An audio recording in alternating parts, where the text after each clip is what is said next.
Dans la plaine du Térail, flore et faune s'épanouissent dans la plus grande réserve naturelle du Népal, Chitwan, en népalais, au cœur de la jungle. Créé en 1962, Chitwan abrite aujourd'hui de multiples espèces d'animaux, de plus en plus nombreux sur cette terre bénie des dieux. Tigres, léopards, bisons, ours, crocodiles, éléphants sauvages, sans oublier le légendaire rhinocéros indien.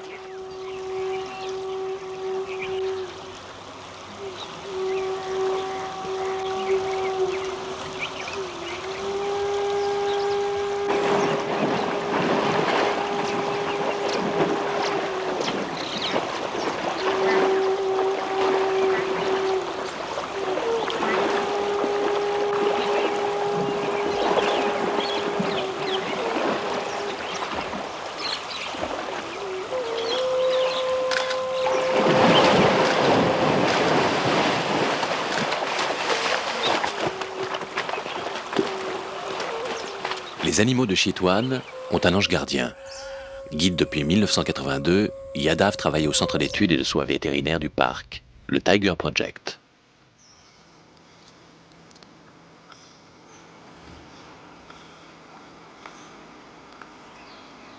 Le centre fut créé en 1973 par le roi du Népal, Sa Majesté Birenda, en association avec le WWF et l'Institut Smithsonian de Washington, qui a investi $1,5 million pour la sauvegarde des animaux. Le rôle de Yadav est de comptabiliser les animaux, assister les équipes de chercheurs qui viennent périodiquement travailler dans le parc et pister les animaux malades ou blessés afin de leur apporter les soins nécessaires.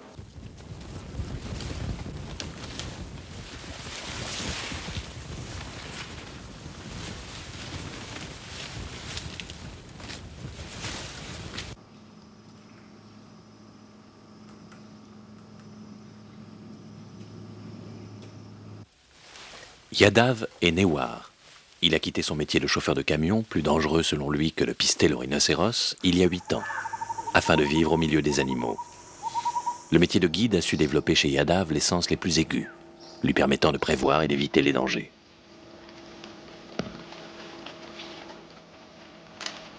Dans l'humidité tropicale de Chitwan, le python attend sa proie. Sa morsure n'est pas venimeuse, mais selon sa taille, près de 10 mètres parfois, le python peut s'avérer dangereux pour l'homme.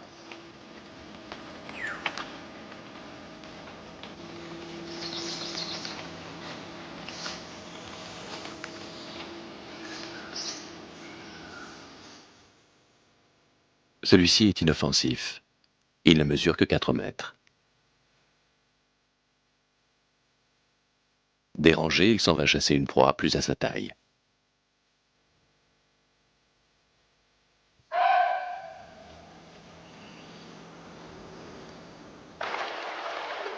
Avec pour simple compagnon un bâton et un panier d'osier rempli de provisions indispensables pour survivre dans la jungle, Yadav s'en va recenser les rhinocéros sur l'île de Bandarjola.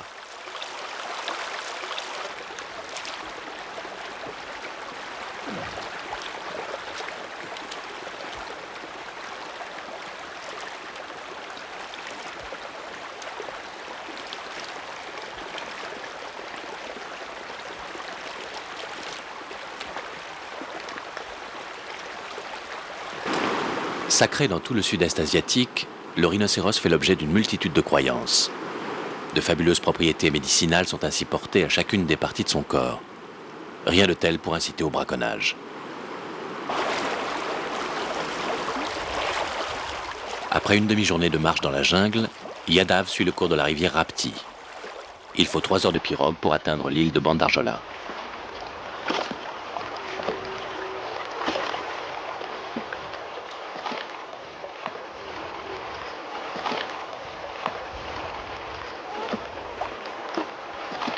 Les rhinos sont là, comme prévu. Chaque soir, ils traversent la rivière pour paître toute la nuit les hautes herbes de l'île.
À l'aide de branches mortes et de feuilles, Yadav s'est fabriqué un abri pour la nuit.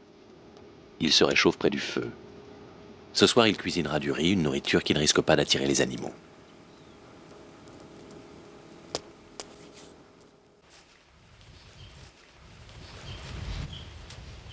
Le lendemain, à quelques heures de marche du fleuve, Yadav rejoint Black Rock, un énorme rocher couvert de végétation, qui offre à ses rares visiteurs un point de vue exceptionnel.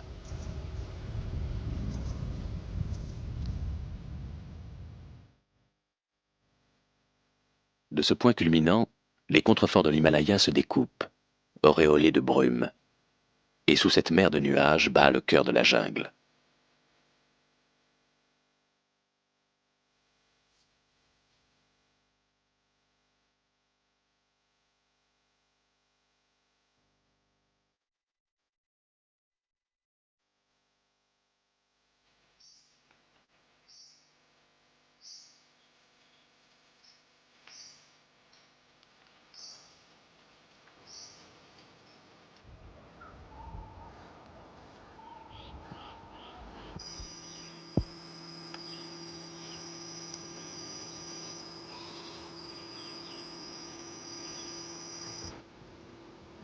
Ce matin, Yadav croise une patrouille de l'armée.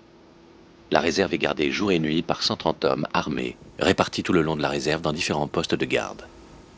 Il se renseigne auprès de Yadav pour savoir s'il n'a pas repéré des signes de braconnage.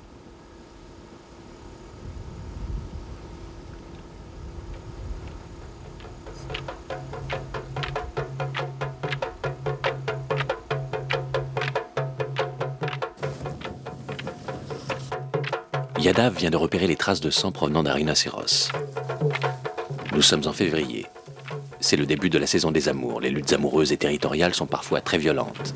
Et un animal peut mourir à la suite de ses blessures. Le guide est extrêmement prudent. Un animal blessé peut être redoutable. Yadav sait qu'un seul écart peut lui être fatal. Mais il doit s'en approcher afin d'examiner l'état des plaies. Le monstre de 2 tonnes et d'1,90 m au garrot est d'une vivacité extraordinaire. Et il peut charger jusqu'à 40 km/h.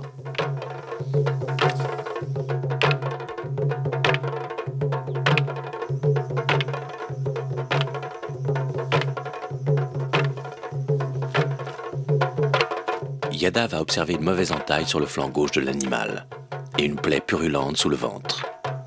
Si ces blessures ne sont pas vite désinfectées, l'animal a peu de chances de survivre. Yadav doit rendre compte de sa mission le plus tôt possible au Tiger Project. Demain, il reviendra avec un éléphant, formidable observatoire de la nature et de ses habitants, afin de mieux déterminer les blessures de l'animal.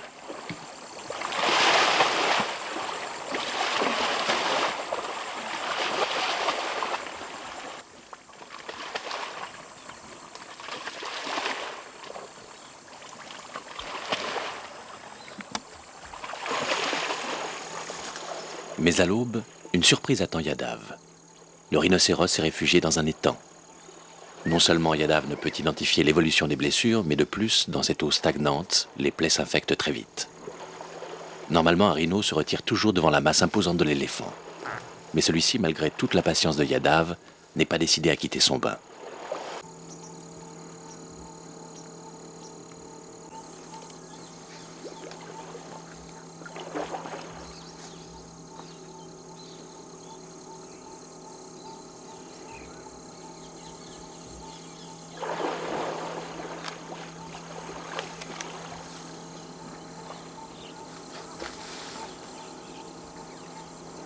L'animal est même agressif. Soudain, il fait face à l'éléphant. Yadav ne veut pas provoquer un combat qui pourrait être fatal aux 2 animaux.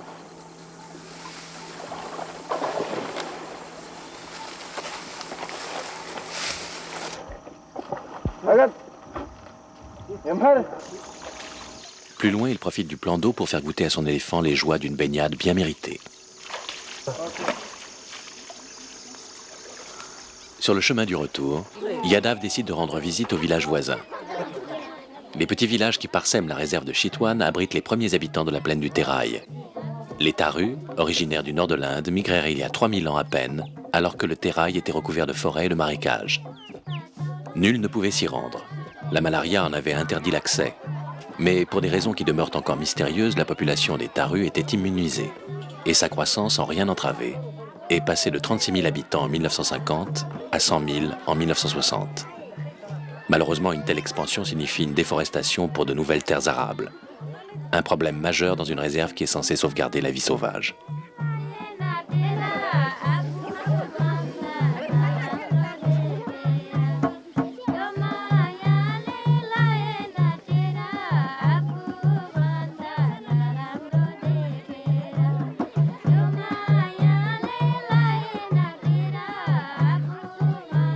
Yadav arrête son éléphant devant la maison du chef du village.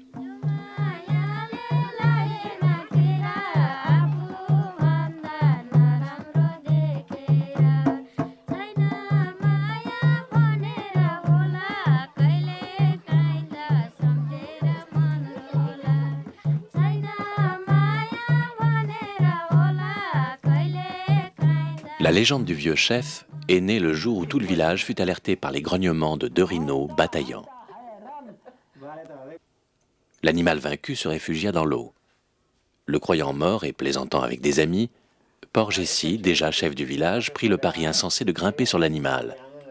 Le jeune chef bondit sur le dos du rhino, qui se réveilla et s'enfuit fou furieux, avec notre chef sur le dos. Celui-ci se cramponna et dut la vie sauve à une branche basse qu'il put saisir au vol. Il s'en sortit avec quelques égratignures.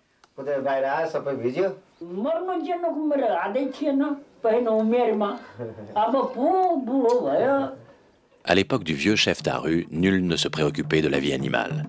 En effet, pendant près d'un siècle, jusqu'en 1950, le roi du Népal se servait de cet espace pour organiser des chasses en compagnie de monarques européens et de maharajas. Mais sous la pression de l'opinion publique et des organismes de protection internationaux, le massacre a pris fin. Seuls quelques braconniers s'acharnent encore aujourd'hui sur la corne du rhino de Chitwan.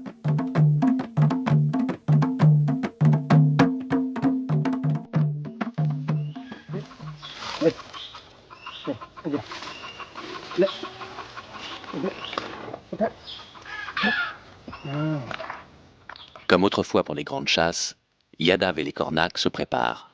C'est aujourd'hui que les membres du Tiger Project ont décidé de soigner le rhino blessé.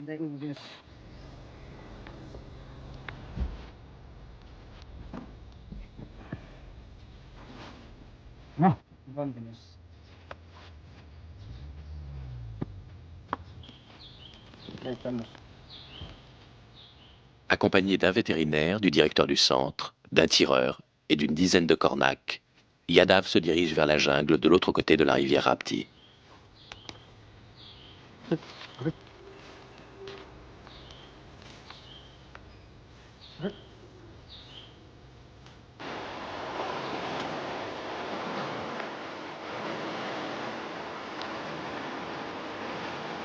En cette saison, les pistes sont impraticables et les rivières sont trop hautes pour pouvoir être traversées en jeep.